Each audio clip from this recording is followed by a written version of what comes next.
કે ફરવા જવાનું હતું તો આપણે લઈ ગયા.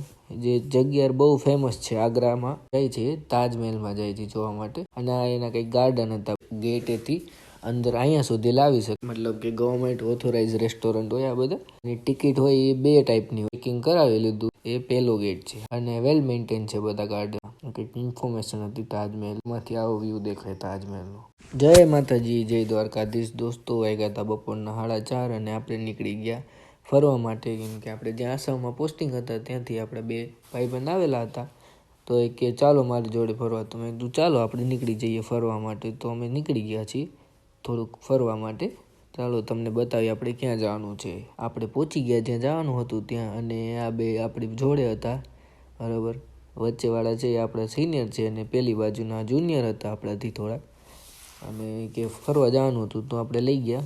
જે જગ્યા બહુ ફેમસ છે આગ્રામાં, એના માટે જ વખણાય છે. અને આ એના કંઈક ગાર્ડન હતા, બહારના રેસ્ટ તમારે કરવો હોય, બેસવું કરવું હોય તો એના માટે. અને આપણે જે જાય છે તાજમહેલમાં જાય છે જોવા માટે. અને જે આવેલા હોય બહારથી પર્યટકો ને એના માટે આ દેખાડેલું એ નાહવા ધોવા માટેનું વોશરૂમ છે ત્યાં. અને પછી આ તમે ગાડી જોઈ શકો છો, જે ગેટેથી અંદર અહીંયા સુધી લાવી શકે. એટલે આ અંદર ત્યાંથી 200 મીટર જ આગળ જવાનું હોય. અને આ પર્યટક સહાય કેન્દ્ર છે જ્યાં તમારે કંઈ જાણકારી જોતી હોય જેના માટે. અને આ જે છે તાજ રેસ્ટોરન્ટ છે, જે તાજમહેલ મતલબ કે ગવર્મેન્ટ ઓથોરાઇઝ રેસ્ટોરન્ટ હોય આ બધા. તે નાસ્તા પાણીનું જ આવે, બીજું તો એટલું બધું કંઈ ના હોય. અને આ ડાબા હાથમાં જોવો છો તમારે ત્યાં એન્ટ્રી છે. અહીંયા વેસ્ટ ગેટ કહેવાય તાજમહેલનો, જ્યાંથી એન્ટ્રી કરવાની હોય. અને આની ટિકિટ હોય એ 2 ટાઈપની હોય ટિકિટ તમારે. એક હોય 50 રૂપિયાની, જે નીચેથી જોઈ શકો તમે તાજમહેલને. અને એક 250 રૂપિયાની હોય, જે અંદર કબર છે ત્યાં સુધી તમે જઈ શકો જોવા માટે. અને લાઈન બહુ હતી. અને 2 લાઈનો, એક ઇન્ડિયનની અને આપણે ફોરેનરની. તો આપણે ઇન્ડિયનની લાઈનમાં રહી ગયા ઊભા. જો આવી રીતના તમે ઓનલાઈન કરાવેલી હોય ટિકિટ તો આમ QR સ્કેન કરે આવી રીતે આમાં, અને પછી ખુલી જાય. આ ગ્રીન લાઇટ થાય એટલે ખુલી ગયો, એટલે 1 જણાને જવાનું તમારે એમ. એ પછી થઈ ગયું. પછી હતું ચેકિંગ, તો ચેકિંગ કરાવી લીધું. અને પછી આપણે નીકળી ગયા બહાર. તો આવું કંઈક છે તાજમહેલનું એન્ટ્રન્સ. કેવું મસ્ત બ્યુટીફુલ હે ને તાજમહેલનું એન્ટ્રન્સ, બહુ ચોખ્ખાઈવાળું છે. અને આ જે દેખાય છે લેફ્ટ હેન્ડ સાઈડમાં, એ તાજમહેલનો મતલબ ફ્રન્ટ ગેટ છે. જે 4 બાજુ ગેટ આવે એ પહેલો ગેટ છે આપણે વેસ્ટ સાઈડથી જવા માટેનો, ડાબા હાથ ઉપર દેખાય.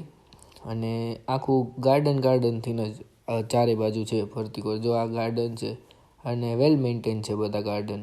થોડાક આગળ જઈએ આપણે ત્યાંથી તો આપણને તાજમહેલ પણ દેખાય છે. અહીંયાથી જ બહારથી થોડોક ઉપરનો ગુંબજ દેખાય. તો મેં તમને બતાવું, જો આગળ આપણે આ દેખાણો, આ જો દેખાય તાજમહેલ છે. આ ઝૂમ કરીને જો તમને બતાવી દો. આપણે એ જ જોવાનો છે અંદર જઈને. આ કંઈક નજીકથી આવો દેખાય આપણે ફ્રન્ટ ગેટ. ટોટલ 4 ગેટ છે. પહેલાં 4 બનાવેલા હતા, બટ હાલમાં અત્યારે 3 જ ગેટ છે તાજમહેલના. કંઈક ઇન્ફોર્મેશન હતી તાજમહેલની. અને આ ફ્રન્ટ ગેટ હતો, જ્યાં સામે દેખાય ત્યાંથી તમે આવી શકો. પણ કંઈ VIP મુમેન્ટ હોય તો જ આવે ત્યાંથી.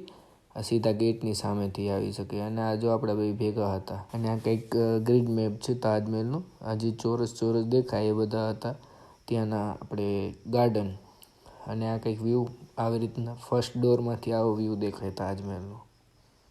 અને આજે ગળદી બહુ હતી. આજે ગુરુવાર હતો ને, એટલે કેમ કે શુક્રવારે તાજમહેલ બંધ હોય તો ગુરુવારે બહુ ગળદી હતી આજે. ભાઈ કંઈક આપણે ફોટા પાડી લીધા તાજમહેલના.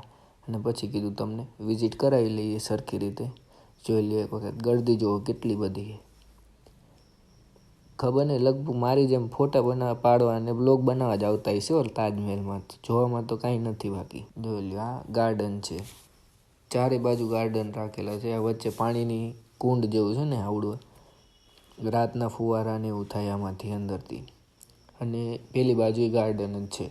2 બાજુ ગાર્ડન, વચ્ચે પાણીના ફુવારા અને સામે તાજમહેલ. આ એનો ફ્રન્ટ ગેટ આપણે જ્યાંથી આવેલા એવડો. અને આ છે તાજમહેલ. બહુ બધું પબ્લિક હતું ભાઈ. ફોટા પાડવાનો તો વારો નહોતો આવે એમ. જોઈ જેમ તેમ પડે. અને આ મેડમ જો આખી બેન્ચ રોકીને બેઠા, કોઈને ફોટો પાડવા નથી દેતા. આના હાટું ઝઘડો કરી લીધો તો ભાઈ. ખબર નહીં હવે શું આટલું બધું હોય ફોટાનું. હાલો હવે તમને આગળ જઈને તાજમહેલ ઉપર ચડીને બતાવીએ. આ જે સાઈડનો વ્યૂ જ્યાંથી આપણે ઉપર ચડવાનું હોય.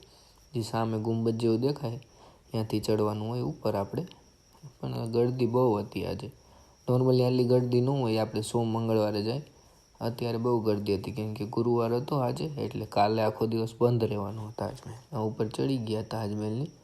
અને આ કહેવાય છે જો તાજમહેલ, અને આ કંઈક સિમેન્ટથી નથી બનાવેલો તાજમહેલ, એ ગોળ ને લોટ ને એવું કંઈક મિક્સ કરીને બનાવેલો હોય. તો અમારે ગાઈડ હતો, એ કંઈક કહેતો હતો, આપણને સરખું સંભળાવાનું નહીં, અને આપણે ગાઈડ રાખેલા નહોતા. આ ત્યારનો જ્યારથી બનેલો ત્યારનો તાજમહેલ છે.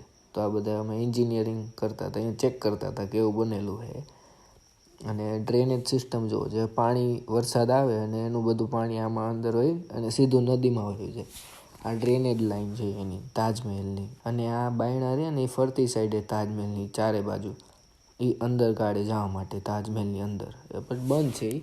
અને પછી આ હતી આપણી યમુના નદી, પાછળનો ભાગ યમુના નદીનો. જે મેઇન ગેટ રહ્યો ને, જો પાછળ ઓલું બધું દેખાય ને, ત્યાં મેઇન ગેટ હતો. અહીંયાથી આવવા જવાનું બધું ત્યાંથી થતું. અને આ સાઈડનો વ્યૂ છે, ગાર્ડનમાંથી આપણે વ્યૂ લીધેલો છે.